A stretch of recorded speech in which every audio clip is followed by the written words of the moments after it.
Welcome back to the #1 podcast in the world. We're your hosts, Chase Demoor and Gabrielle Moses. And today we have a slew of things to get caught up on, from vacationing in Bali, new fights, drama on reality TV. It's been a minute since we've been on here. It's been so much. The controversy on the internet. We got white women saying the N-word. We got apps of people flying on jets. We got Apple trying to help somebody cheat. Be a better cheater.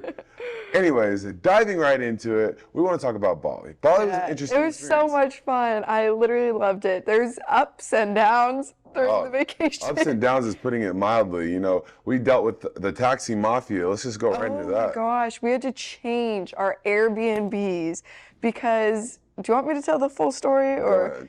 Okay, so in order to get into our villa, there's one bridge that you could cross. And after you cross that bridge, it was about 0.8 of a kilometer. Yeah, kilometer. So it's not even a mile away from the bridge, our villa, but there's no other way to get to it. So the first day we're there, we're like, oh, why are all the locals hanging out in this corner? Like, that's weird. Second day, we have like an excursion. We have no problem getting a car because our villa host was the one who booked the car for us. Later that night, though, we were trying to get into town. Every single one of our like Ubers, it's called Gojek there, kept canceling on us. And I'm like, this is weird. Finally, we get one. We're like, maybe that was just a hiccup. Next day, same issue happened. We ended up having to take the scooters down to the bridge. And then we find out that the locals are literally stopping cars from letting us come in and out. That only if we use their taxis, which they were upcharging us 3 times the amount that the other cars were going to charge us. That was the only way that we could leave. So it became a really big issue. They started getting very aggressive one day whenever we were like, oh, we're just going to leave then. We're going to book a different Airbnb. They threw our luggage. And don't forget about the part where Gabrielle starts crying. I did cry. I was stressed, okay? It was like one tear. It was one tear. Only because I said, stop crying. It's not getting us anywhere. And I was just a little stressed.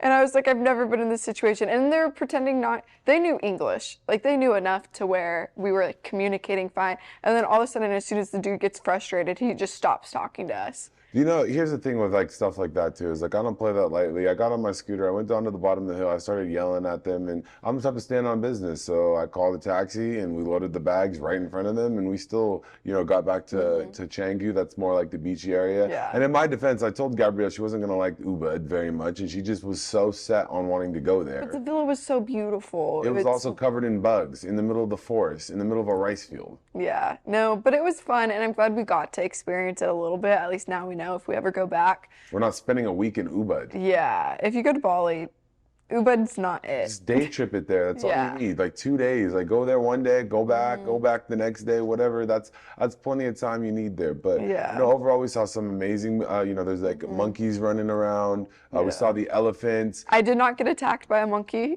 That's good. We rode around on a scooter. Yeah. It was all a really good experience. We went to a lot of really cool bars. So much good food. The food there, so cheap, and it was so good and fresh. Like, I miss the food. I miss it so much. We could go out to eat. There's a group of 6 of us, and we went out to dinner, getting drinks, getting appetizers. 6 people. It was less than $180 for dinner, with appetizers, drinks, desserts, like everything. I actually got sick. I got Bali belly one of the days. And my family was there with me. We all decided to go to Finn's Beach Club, one of the best beach clubs. I actually really recommend it. And I'm not even sponsored by them. No, it was so fun. They had a great time over there. I was dying on our little bed that we had rented for the day. And, everybody was having a great time. They brought out bottle service, whatever. It was a good time. Overall, I would recommend Bali. I will say, when people say, oh, it's super cheap over there and they're paying pennies to the dollar, I would say it is cheaper, but you're still paying a decent price for nice things. And I want to say that in the sense of going out. It will be cheap if you want to make it cheap. You can go to cheap places, eat cheap food. But I will say, if you go to the nice places and you want like modern things, you will pay modern prices. Is it LA prices? No, it's probably like more like Midwest prices. Yeah, like Missouri prices. That's a little bit cheaper than Missouri. Like, you could make it cheap if you wanted to. You're still paying like $70 a dinner. Yeah, you could make it cheap really if you wanted to. But if the experience wouldn't be good. Yeah, and like one night we even left and we were like, oh, we're gonna try out this place that was across the island in Uluwatu, which was like the south part. We were like, frick it, let's just drive. It was a 2-hour drive. We went down there. In the United States, this hotel, probably would have been $1,200 for one night.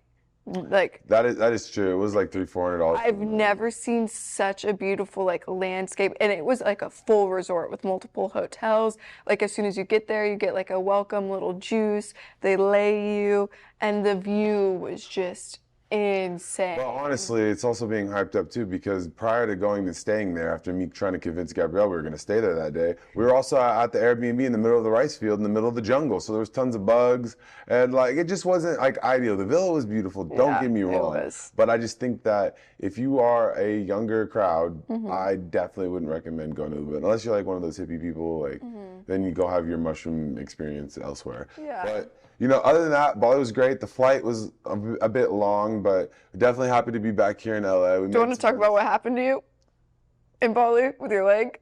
Oh yeah, in Bali. You're missing a really big thing. Yeah, like so basically in Bali, I had an experience where I go into a taco place to get some food. I got some food there, and there was this just kid sitting there with some girls like the end of the night. I was with my friend. He's another light-skinned lad named Theo, and we were just getting some burgers, and he started like openly laughing. Like I could tell he was talking about me. It is what it is. But here's the thing about finding out.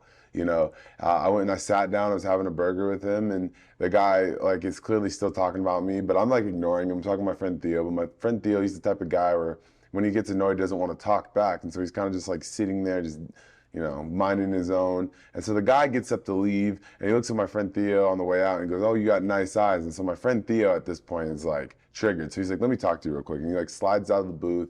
He's like, "Come outside, let me talk to you real quick." And he was telling the guy, I could hear him tell the guy, it's not really funny talking about other people to impress a girl. Like, that's really lame, bro. Like, blah, blah, blah.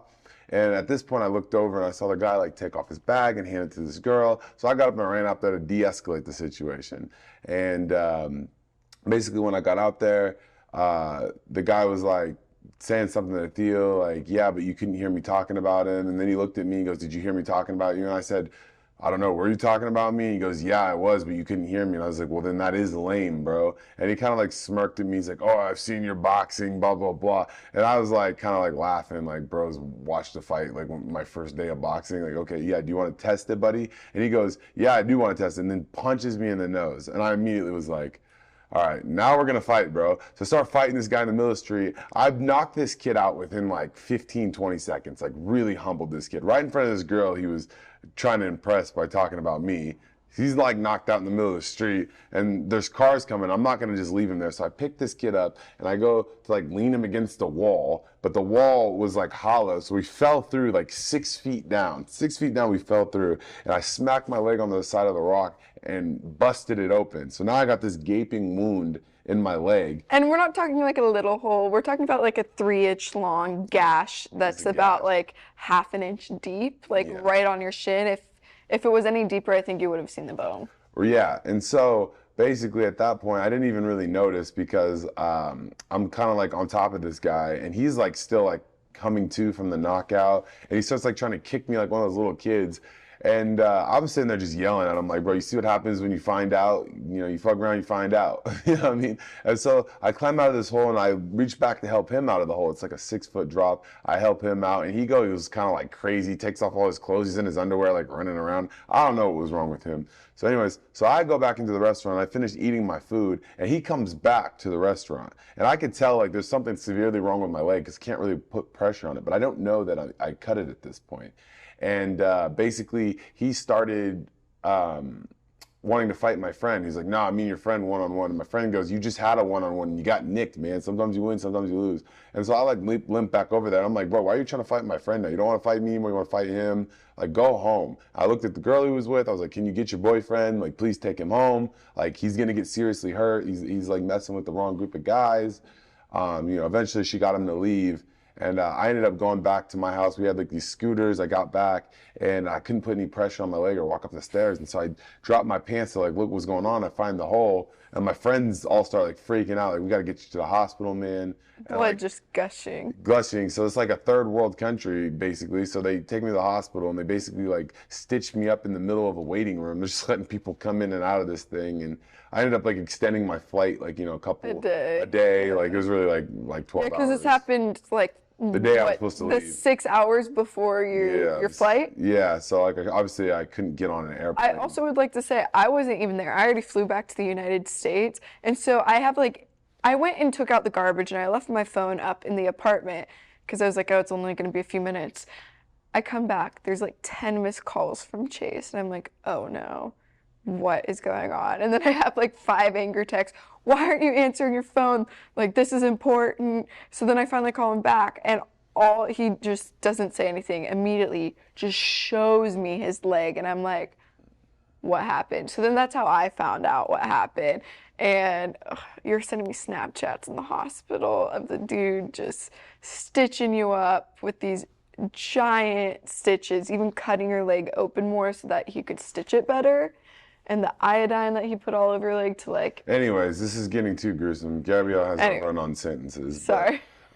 Yeah, so basically, yeah, she had some missed calls and she saw that was her. So whatever. So Gabrielle had her change my flight because obviously I couldn't really do anything. And I was terrified in Bali too because I was like, bro, I'm getting basically surgery in the middle of a lobby. It's not very sterile here, whatever. Extended the flight as much as we could. I ended up staying 1 extra day in Bali, having to fly home. And then my legs swelled up on the airplane because obviously air pressure and stuff like that. But we're all healed up now. And we're ready to go. Essentially, we got a fight coming up, and we've been back to training. But moving on from Bali, we want to go into the next part of our topic, and that is what is going on with this new app that just came out. And this new app, basically, you can essentially book sugar daddies. You can get flown out. You book girls. It's called Fly Me Out. Called Fly Me Out. If you guys not seen this crap, this is the definition of what? Of like this is why I don't want a daughter, because like basically on this app you can go in there and the girls can put in an application to get flown out to wherever you're at, however many girls. They have like a review, like an Uber system, like a stars system. So messed up. Yeah, so pretty much it's like a dating app, but instead of a guy putting their own profile, they're putting the trip details. They're like, oh, okay, so we're going to Mykonos these dates. We're looking for this many girls. It's going to be like 3 guys there and we want 5 girls. And then they're like, okay, so we'll pay for like this and that. Like maybe we'll pay for just your hotel. Maybe we'll pay for your flight and the hotel. Maybe we will fly you on a jet. So on the application or like on what you swipe right or left on is all the trip details. So it's something completely different. And these girls are just applying to literally be flown out on trips. Yeah. It's wild too because they have like I said, a review system. You can rank them, you can star them. If they want to go other places while on the trip, they have to put that in to like their whole situation. The guy's supposed to take care of it, and basically they can do all of this. And the only thing they have to do is basically stay with them. And so I'm actually very curious. I'm going to download this app later today, so I'm a little bit more educated on it, so I can see what type or what quality of female is on there. You can make a profile for pretend like catfish and be me. Right, and I just want to see like what is going on and how this process is going to work and what's going to happen if, say, like you get to the point where they decide to take you on the flight and then all of a sudden you back out and decide you don't want to go and they spent all that money on you. Like, what then? I just think it's such a weird concept, but I'm not surprised. It's a good way to get trafficked. It's a great way to get kidnapped and just terrible things happen. But I mean, let's be honest, I'm kind of surprised that something like that hasn't come up sooner. Like if you really think about all the girls in LA or in Miami and all these crazy places, girls are already doing this without an app. Yeah, somebody was going to make an app for it. Yeah, I mean, hey, if it works, it works, but like... Exactly, and then that leads us into our next topic, talking about, speaking of apps, let's talk about what Apple's been doing. Somebody at Apple's cheating. Someone at Apple got caught cheating, and they're like, okay, we're going to fix this. We're going to make sure no one else get caught, and it's called Quiet Boo. That's insane. Literally what it's called. It's called Quiet Boo. So if you put someone's contact underneath this category of Quiet Boo while you're driving or when you're with a certain someone, it's like D&D, but you put it on. But it picks up on, like, for example, if I had like a friend, let's just say Frank, and Gabrielle doesn't like Frank, so every time I'm with Gabrielle, it reads that I'm near her in like her location, her iPhone. So it automatically silences all texts and calls from Frank while in the vicinity of Gabrielle. Like, I hope it's a joke. No, it's real. It's real. And what else? There's another thing that they developed. There's a way to hide apps on your phone. So say like you have like Snapchat or something, you can hide the app. Oh, that's already a thing. No, like you can hide it in your phone. So even if you search for like Snapchat on the phone, it doesn't pop up. There's going to be a separate segment on your phone called hidden apps. They already have like hidden photos. Yeah, so it's like that, but for apps. Yeah, but now it's like that for apps. So to get into like the hidden apps aspect of your phone, it's like a Face ID recognition. It's not the same as the passcode. So they're coming up with a lot of different clever ways for people to basically finesse. I don't really understand the purpose, rhyme, or reason for it, but they also came up with a thing too on the iOS 18 that you won't be able to lie about not seeing a text. If you say, oh, I didn't see this until this morning, Apple will send a notification, like a fact check thing, like kind of how WhatsApp has, because you can see when a person reads and opens your message. Apple's going to do that now too. Yeah. So it's like, who got cheated on or who got caught cheating at Apple? It's not even that. I think what it is like Apple has already been sued for like $20 billion at one point because the way that they monopolize the iPhone battery. Not even the battery. This is how they've monopolized the iPhone and the smartphone era and not making it compatible or easy for other apps. And here's the thing. It's like, most people in the United States use Apple devices, which is no secret, and I think that they are doing the exact same thing as any corporation or company would do. They're taking advantage of opportunity to make their product better. I know they have been sued before for having like lower quality materials and overpriced items. And I think that right now what they're trying to justify is coming out with these apps and these ideas of like, hey, like use our phone and you're probably going to get away with a little bit more, but they can't really like, say that directly. That's crazy though. Like, is it though? This is 21st century, 2024, but still, right. I'm like, and I'm sure there's some there's some good you can use it for, I guess. Yeah, I guess if you're like in a business meet or something, or like if you're around your boss, like I could see how that could be a good Don't have Snapchats pop up when I'm around my boss. Yeah, no, like that makes sense. Text message from my wife, But if you're using it for bad intention, like I hope you eventually get caught. But here's the thing: is it's like, it doesn't matter if you're using it for bad intentions or not, and I'm just playing devil's advocate here. It's just like all they've done is capitalize on what people were doing anyways. Like you could jailbreak your iPhone and essentially do the same thing. Oh my gosh, I remember when that was such a thing. Jailbreaking your iPod. People were already doing this. People were just changing contact photos, turning on D&D, like doing this anyway. So basically, essentially, all they've done at this point is make it more professional and finding a way to capitalize on it to get other people to want to purchase the device, which fair play to them. And this new iOS update, I'm interested to see like how this is going to affect. This is a dating podcast, so I'm really interested to see how this is going to affect dating in the modern world. So no, I mean it definitely is going to have some sort of effect, but I don't know if you're going to hide something and go through all those hoops to do it. I guess at least Apple has your back now. I guess, and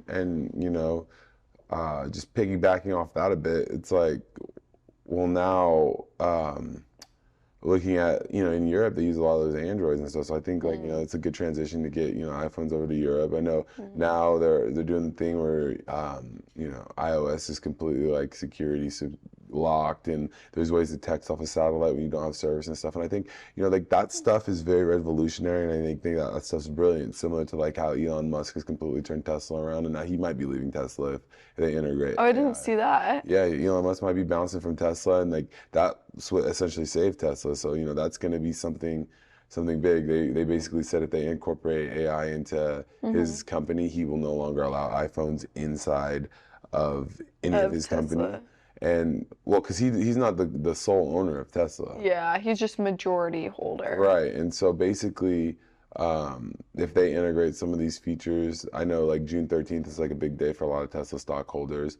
They took like some voting panels to the different like how or what direction that they were going in, but just keep this chat from being super boring. Essentially, like Elon Musk might be bouncing from Tesla. So that's crazy. Yeah, he's so anti-AI. I see his tweets. Right. A lot of people are though. I get it. AI is scary. And speaking of tweets, going into the next segment of this, I'm just like pitter-pattering along because we got a lot of stuff to cover today.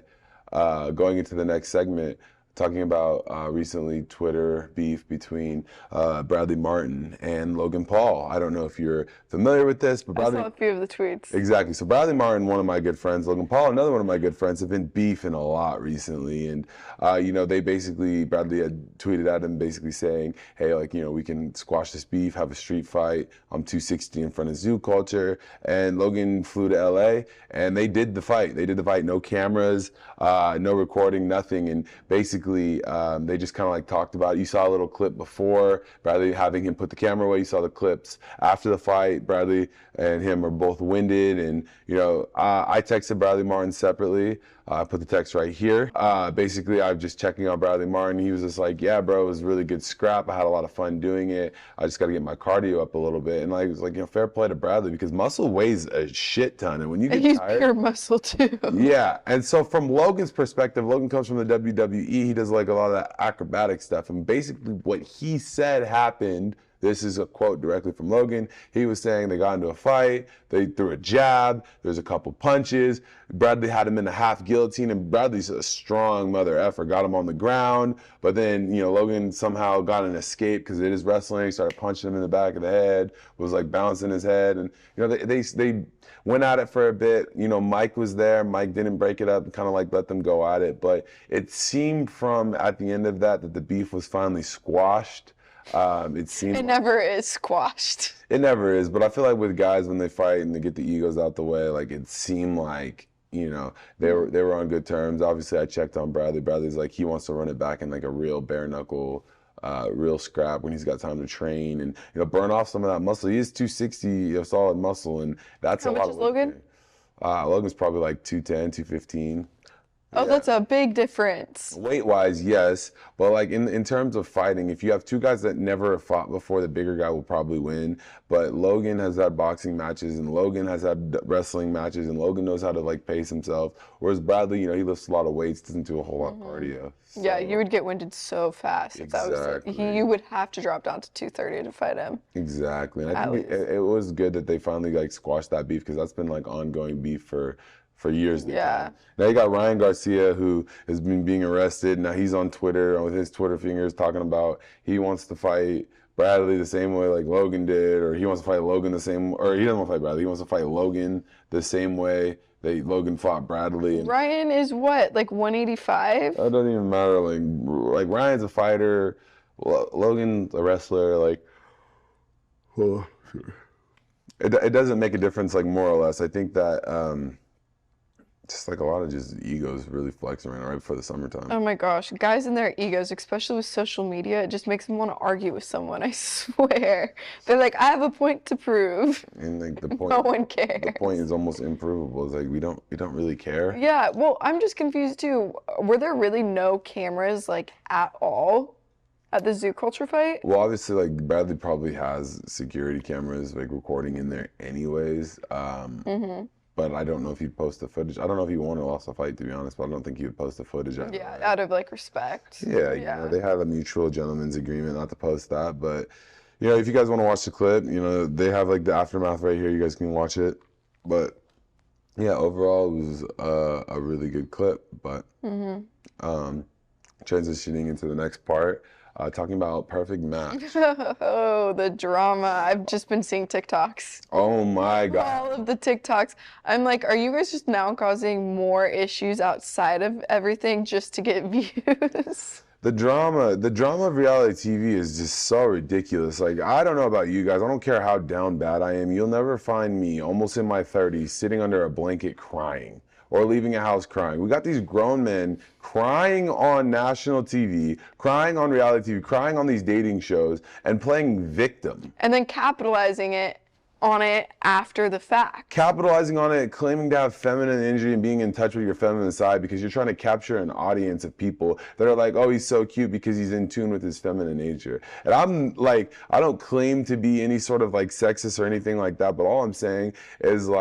the duty of some men is not always to just sit there and because somebody said something bad to you, you start crying. That is the most ridiculous crap I've ever seen in my life. It reminds me of elementary school when, oh, he called me a name and we used to say that thing, sticks and stones. And then you had those kids are well, names hurt too. No, bro. Who See, cares? I cry when I get stressed. It's usually not because of You cry less than some of these men on TV.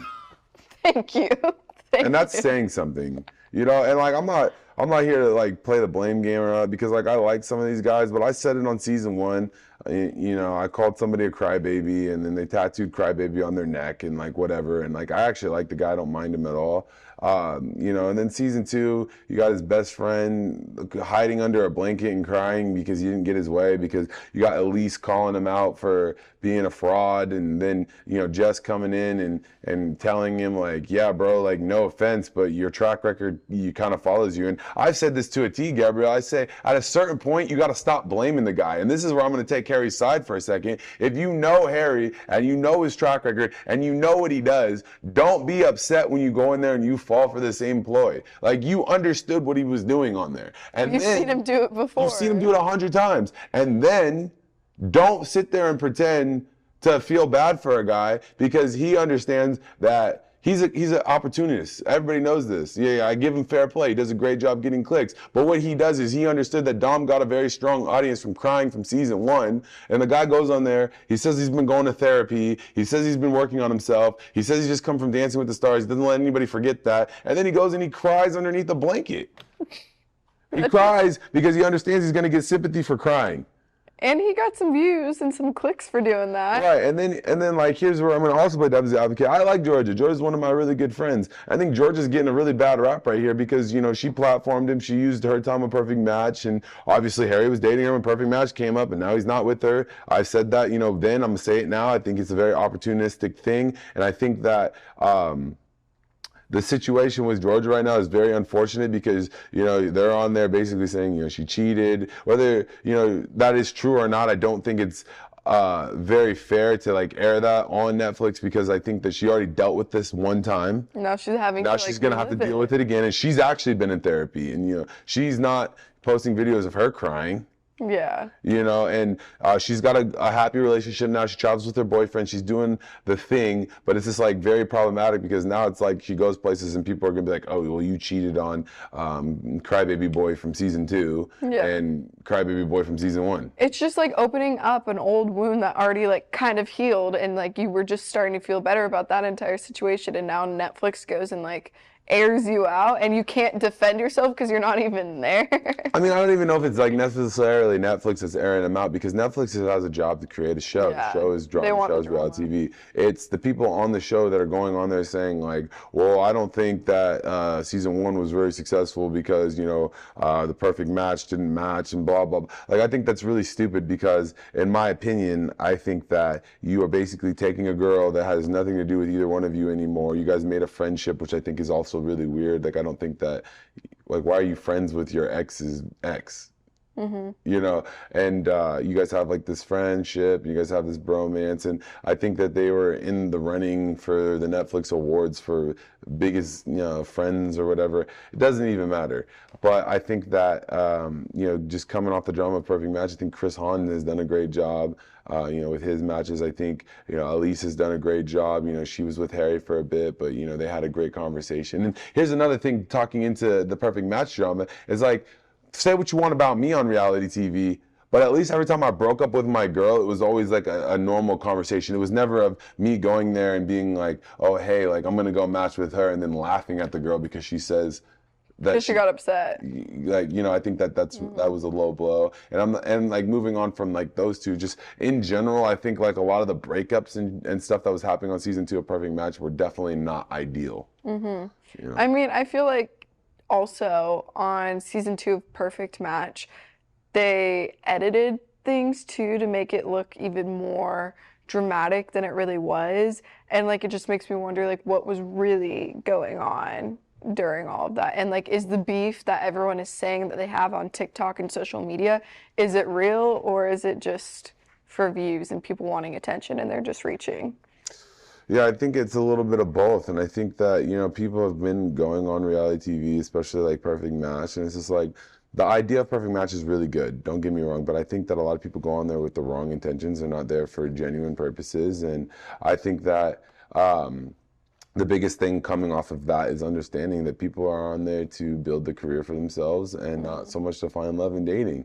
And I know like a lot of people said, you know, whatever it is, me having a girlfriend on season 1, or if I did or if I didn't. But here's the thing is most people have some sort of relationship anyway. So it's like you go on these shows and you pretend to be somebody that you're not. It comes to a certain point, it kind of goes back to what I said before. It's not your fault anymore. It becomes a point where it's like, you have seen me do this 1,000 times and you still fell for it. It's not on me anymore.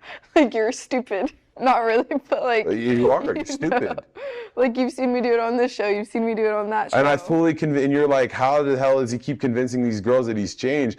Like, yeah, I am different. I'll tell you, I'm different. I'm worse. I'm worse. Now I know what to say, what's gonna get me. I could go on there and my next dating show, like it's gonna be like some night and day, because I'm gonna go on there and I'm gonna pretend to be a simp. I'm gonna start crying. I'm gonna capture an audience. I'm gonna be like, look, I'm big crybaby boy now. Please, all you you woke people, side with me. Like, you're like, I know how to manipulate people even better now. Right, like it's like I've been studying. And I'm not throwing shade towards anybody. I'm just literally saying, like, there's two types of people in this world. Whether you like me or you don't like me, like I'm not a very feminine type of guy. So you're not gonna see like the nails painted in the skirts and the crying and the talking about, you know, cartoons. Like I'm not that type of guy. You know, I grew up, you know, playing sports and in a military family, and like that's just how I am. And like, you know, no shade to anybody else, but there are people like me and then there are people that are like them, and I see the audience differences and I see the transition. But all I'm saying is what they have done essentially is be exactly like me but hide it in the sense of their crying. And what I mean by this is they attacked a girl that had nothing to do with them on a show and then hid behind them crying under a blanket like they're sensitive and in tune with themselves. Because they realized that they were a little bit too harsh, so they had to reel it in and make people feel bad for them by playing victim. Exactly. At least, like, you know, with some people, you know what you're going to get. I walk on a TV screen, you know 100%, oh, here's Chase. Uh-oh. See, my only concern with like all this reality stuff, like to the point where it's getting, is what's real. Like, because I understand that all these people who are going on reality TVs know that they're doing it to literally build their careers. They're like, what else am I going to be able to do? Or what else am I going to be able to achieve? It's like, it's getting to the point where I understand what Netflix is doing with this Netflix, like, reality universe, but it's almost becoming not believable because they're reusing all these same people and they know how to play the game. It's like, I want to see something real for once. Yeah, and you know, just piggybacking off of that, like, I've made my life goal is like I've always been about the Netflix reality universe. All my friends, I keep everybody together. I network people, and like that's something like I've done to a T. And like I'm honestly one of the most genuine people, and people will say that in the sense of like, well, what do you mean by what's real and what's fake? When I go on a show, the person that you see on the show is not that much different for how I do things in the day-to-day life. Like it kind of goes back to like, I'm not going to ever stab anybody in the back. Yeah. I'm not going to go in there, I'm not going to attack anybody. You know, I'm going to go in there and whatever I would say to somebody's face, I would say to them in real life too. You know, and that's you stand on business. I stand on business. on business. You know, and I think that I really hope that a lot of these people that have done these other seasons of Perfect Match really figure it out. And it kind of goes back to, I said this in a tweet yesterday, I hope that some people realize that the things that you do for clicks are not always worth your character. No, exactly. And I've seen too, from Perfect Match season 2, some of the people who are on that season, they're the people that they're dating now who aren't even related to any of the Perfect Match stuff, but since their significant other was on Perfect Match, now they're using even that fact for views. I've seen specifically 2 people doing this over and over and over again, and I'm like, okay, we get it. Your boyfriend or girlfriend was on Perfect Match season 2. Like, if anything, that's gonna make people want to try and break you guys up. Exactly. Like, stop posting about it. Exactly. Like recently I saw some beef with Brighton and Chris, and I just think that, you know, I think Chris said something about how he took Brighton's girl, and Brighton had made a rebuttal video saying basically if Chris ever talked to me like that, you know, in outside places, it'd be fighting words. And it's like, you don't always have to go straight to violence. It's not always a violence thing. I think people that go straight to violence, it comes from a place of like insecurity, in the sense of like, yeah, that might be true, but I could still beat you up. And I think that's a little bit like much, especially in the Netflix reality universe, because we all work together. It's like we see each other all the time. We don't need to be talking about fighting and going at each other, especially if you want to continue to do That's Netflix going shows. way too far. Yeah, don't go on there and say like, hey, like I want to keep doing Netflix shows so I didn't beat you up. Whether we think Brighton could beat up Chris or not, like it's not about that. It's like Chris made a statement about him taking Brighton's girl. Brighton made a statement about him beating up Chris, and like they're both friends in real life. We went to dinner together literally like 2 weekends ago. You know what I mean? No, exactly. That's what I'm saying. Like, to what point are people gonna stop and just like actually talk about the show and not talk about like fake stuff afterwards? It's Exactly. like, come on, like who believes that? Nobody. And it's just like, I don't know. I think everybody should just get along at the end of the day, to be fair. And I think that just be yourself, be your genuine self. Exactly. I wish people were more themselves. Like, you do a really good job of just being you and not giving any fricks like what people think about you. Like, you said things as you saw them in season 1. And season 2, I feel like there was no voice of reason. I don't know. And I say like there is no voice of reason, because I feel like everybody looked at me and they're like, oh, Chase was really successful on these shows because he was a bad guy. And I was like, I was never a bad guy. You're just saying what you were thinking. I was the voice of the voiceless. And so like now everybody's like making an intent to be a bad guy. And I say this all the time, Gab. You've probably heard me say this a million times. If everybody's a hero, then nobody's a hero. If everybody's the bad guy, yeah, then nobody's the bad guy. Everybody's just being dicks. Like, figure it out. That's the point that I'm saying. Everyone's just trying to be a massive dick now on TV to get screen time. And I'm like, you don't have to be like an asshole to get screen time. You don't have to cause issues to get screen time. You could be yourself. Exactly. And I just won an award on Netflix. I just won like their version of the Oscars, essentially. Oh, yeah. For being most willing to stir the pot. I should have brought my trophy, but Yeah, like I got a whole trophy with a giant N on it, most willing to stir the pot. Thank you so much to the audience and the fans for voting for that. But listen, there was a lot of other controversial people that were on that list that could have easily won this award. All these people that were dicks on their show. Like, you know, I love him to death. His name is Bartise. Everybody loves Bartise, but he's got a bad rap. He was a dick on the show. Everyone hates him. You know what I mean? He's one of my best friends. Brighton, I really like Brighton. Brighton reminds me a lot of me in a lot of ways, but I think like sometimes he's a bit of a dick. You know what I mean? Who else was on that? AD, I don't even know why AD was on there. She was from Love is Blind. I think that she was just very honest. She's very similar to me in the sense that she was very honest, which is why when the voting came down to her and I, it was just her and I at the top. It was like by 2% of a difference. By 2% of a difference, you know? And then, you know, I don't really know who else was on there, but, you know, it just goes to show there's a difference between being yourself and controversial and being a likable villain to just saying mean shit. And just being rude. Like, some people are just rude. It's like, guys, okay, we get it, you're doing it for TV, but like, too far. Exactly. It comes to a certain point where it's like, enough is enough. So. And there's another TV show that we might want to talk about too. Oh yeah, and then there's other TV shows. Like one that's airing right now, it's on Tubi, it's called House of Heat. This group of people is the biggest group of crybabies I've ever seen in my life. Like these guys, like whilst I was filming, I'm trying to explain to them, like, guys, you guys don't need to do this for clicks, because when it gets edited, you're gonna look really, really bad. You're gonna look stupid. Exactly, and I'm not even in the group chat for this show anymore. I was being a troll, and I texted the producer and told her to put me in the group chat, because I just wanted to drop my tweet in there where I said, you guys doing the most for clicks, I hope you guys know it's not worth it. Because the way the show comes off is it's like I'm being myself as I always am, and the entirety of the time of me doing things, it just cuts to other people, and the whole time that they're doing stuff, they're just talking about what I'm doing. So the whole time it just looks like I'm doing a bunch of stuff, not worried about them, and they're talking about how I think I'm better than them. So it looks like they're just being haters and I'm just doing my life. But I've always been like that. I told that on the show. You guys need to find something else to do than talk about other people.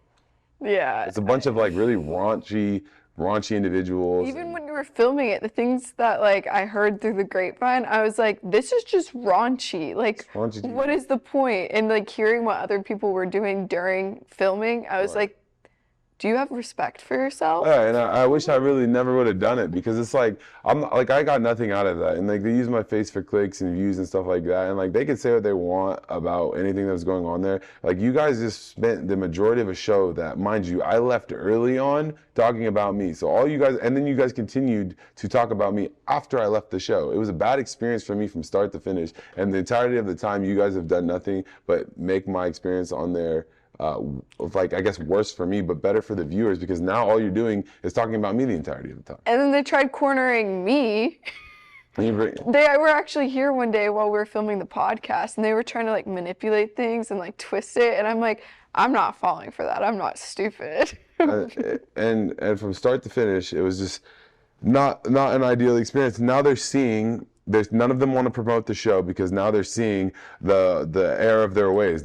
None of them want to promote the show because they came off raunchy. And I was like, what did you think was going to happen? I literally looked you in your eyes and said, you are going to come off as very nasty, very raunchy. It's going to ruin your brand. And you didn't believe me, and you went and you did it. And you wanted to talk about tarot crystals and putting curses on people in astrology. And the other girl wanted to talk about 50 different ways of how she could, suck her boyfriend off in public. And I was like, what do you think is going to be edited? Do you think they're going to make you look like a hero because you can suck dick in 50 different languages? Be so for real. Yeah. What do you think was going to happen? You'll just have to look at it and see what we're talking about. It's not even entertaining. It's not funny. I think some people that came off really, like one of the girls on there, Stephanie, she has a daughter. I think she came off really well. She was on there. She was talking about she's doing things for her daughter. I really like her. I think she did well. I didn't mind Brandon on there. Brandon, I thought was, he's a little bit of a drama queen, but I think for the most part, he was pretty level-headed. And even the two couple, Cody and Sumner, I didn't really dislike them. I didn't like them either, but I didn't dislike them. I thought they were very educated people, but I thought they kept to themselves and they did their own thing. But as for those that shall not be named, the two really raunchy couple, guys, figure that out. Figure that out. You guys are just ugh. Figure it out. You're like, I don't even want to talk about it. I don't even want to talk. I'm not even gonna name you because it's just figure it out. You guys think that relationship's gonna last? It's probably not. You guys think that what are you going to tell your kids one day? You guys built a brand and money off of just boning each other in public? Be so for real. Be proud of yourselves. Have some integrity. Have some self-love. Whatever the word is that I'm missing. Do that. Have some morals. Have some respect for yourself. Because it's just coming off you guys just don't really care. And it's really sad because now it got aired to the world that you don't really care. So I hope you guys figure it out, and I hope you guys found the success in the show that you guys thought. I hope you guys the validation that you needed, and you hope you realize that a guy that spent that trying to be your guys' friend and give you genuine advice, you guys essentially just blacklisted and shunned because you thought that I was just talking on my ass. Well, now you learned the hard way. What is that graph? You fucked around and you found out. Oh, I was thinking that you were going to say, ha ha. Ha ha ha. Ha ha ha. Told you so. Told you so. Yes, you did. But anyways, to wrap up this episode, you guys know I love to do my little segment in the DMs. And so this time, we're going to be talking about some lies that people were told while they were dating other people. What is the worst lie? And I love whenever you guys message me any of the prompts or what you guys have happened to you. Unfortunately, a lot of these are bad, but it makes for good entertainment. So first one. I was dating a guy who lived about an hour away, so we didn't get to see each other on the daily basis. I thought we had a great connection and was head over heels. One day on a Snapchat story, there's a video of him driving, and then the camera pans to a girl in the passenger seat. I ask him up front who she is, and he tries to tell me it's his cousin.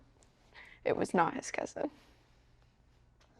I'm indifferent with this one. I think who cares if there was a girl in his passenger seat? He probably didn't want to tell you because you're probably an overreactor and you probably would have assumed the worst because 90% of what people think is not even true. So I give it to him. He probably lied and said, oh, it is cousin. Whether you know it's his cousin or not, it doesn't really matter. She's sitting in a car in the middle of the daytime. What are you going to say? He cheated on me because she was riding in the car? Be so for real. See, and the other thing too, I saw a TikTok about this. A lot of guys don't tell their girlfriends things because they're like, well, I know how you're going to react whenever I tell you the truth, and it's not even that big of a deal. I just don't feel like hearing you. I just don't feel like dealing with the other, and it's easier for me to lie to you about it because it doesn't make a difference if I get caught or not. Okay, I got caught. What are you going to say? She was in my car. Okay.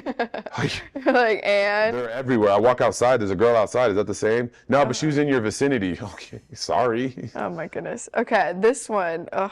A bad birthday. I spent my birthday with my boyfriend at the movies and I ended up paying for everything. It was hard to hide my disappointment and he became angry saying he had bought me an engagement ring, which is why he didn't have money and that I was being selfish and ungrateful. He proposed 2 months later and I found out his mom bought the ring and she never saw a penny from him. I ended up breaking up with him for worse, but damn, gaslighting at its finest. Again, I'm indifferent with stuff like this because I think, like, who cares who bought the ring? You still got the engagement. That's more commitment than most guys would give anybody nowadays.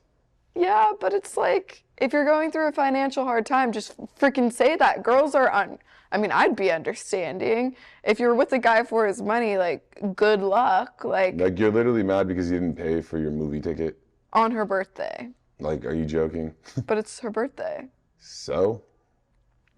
He's spending time with her. Yeah, but I mean, it's the thought. It's a birthday. Yeah, but what if he doesn't have money, though? Exactly, then he could just tell her that. What if he's saving money for the wedding? Like, he proposed to you. Exactly, so then he could just be upfront with her and be like... Tell her, like, I'm saving money so I can propose to you? Yeah. Isn't it supposed to be a surprise? Yeah, but that's what he tried to say to her, but then he lied to her because the mom actually bought the ring. Did he actually lie, or is she just assuming? That's just what it Why would the mom go to her and be like, I actually paid for your wedding ring, he didn't give me a necklace? That's a great question. It seems like a bit much. Yeah, I guess. You can't really be upfront, like, hey, I can't pay for this ticket because I'm saving up to buy you a wedding ring. That's a little bit like, that goes back to, like, he probably had to lie and be like, I don't have money, but realistically, he's probably just saving up to buy you that princess cut diamond wedding ring that you can walk around on your finger. The 3 carat. Right. Like, I'm so sorry I couldn't buy your ticket to Garfield. No, exactly. Okay, this one. My ex used to catfish me constantly. He would generate fake numbers to text me and ask questions about my own relationship. It was so cringy. I always knew it was him, and I would call him out for it. Every time he would deny. The worst was years after we broke up, he started messaging me on Facebook pretending to be a friend of his that I'd met way back when. I caught on pretty quickly that it was him. And it goes right back to... That's insecurity. I'm just going to say, like, she's going to act like girls don't do this on a day-to-day basis. You know how many of you girls out there have fake Instagrams and do the exact same thing? It's only cringe when the guy does it because it's not very common. Like, it's like, you girls all have FBI, where you guys all claim to be FBI stalkers, and you can find everything about a girl within 5 minutes on your fake Instagram, and you're not willing. Don't click her story because she's gonna see I viewed. Go to my fake Like, you guys literally do the exact same thing. Do I think that he's in the right? No, I think he's a dumbass too. But, like, don't act like you guys don't do the same thing. Like, you're playing a one-sided game there. Hey, there's other ways to look at a story without showing that you looked at it. Yeah, bro, your fake Instagram literally has a black screen. Like, that's just my private one for all my friends back home to follow. Everybody knows it's you, though. So you click on it. Like, it doesn't matter if you click on the one that has a verification badge that says Gabrielle Most or that one. We still know it's you looking at it. Well, yeah, I know, but I don't really care. If I'm gonna look at a story, I'm gonna look at a story. But no, I have a second Instagram so that all my friends back home, I could see all their stuff. And then my main Instagram. So you can stalk their stuff. Well, that too. I'm not trying to hide that. I'm nosy. And like, don't act like you girls ain't never had, like, what are those loyalty checks? Like, yo, can you text my man to see if he'll text you back? Like, you guys have all been there. Like, stop acting brand new. Stop acting light-skinned. Okay. I'm the gaslighter here, all right? That you are. Okay, this one I think takes the cake. When I pulled my county records that showed that he married a girl 2 years into our relationship and called him, barely able to utter a word, his answer was, "It's not me." He simply was not aware of what info is available online. What? So the girl pulled county records. Marriage license, you could look up online. Hey, look. And so she pulled that. I'm going to keep it a P with him. Like, but she didn't even get the question out. Deny. And he goes, "It wasn't me." Deny. What Shaggy say? It wasn't me. She even caught me on camera. It wasn't me. Saw me banging on the sofa. It wasn't me. We even did it in the shower. Oh my gosh. Yeah. I'm worried for people in their relationships. Deny. We have Apple helping you guys out now, too. Innocent until proven guilty. You're proven guilty with a marriage record. Take it to the grave. Oh, my God. There's no hope. That's not me. There's no hope at all. Good luck, Chase. We'll figure it out. Anyway, that's all the time we have for today. Thank you so much for tuning into the #1 podcast in the world. We are your hosts, Chase demoor. And Gabrielle Moses. And we'll see you guys in the next one. Bye.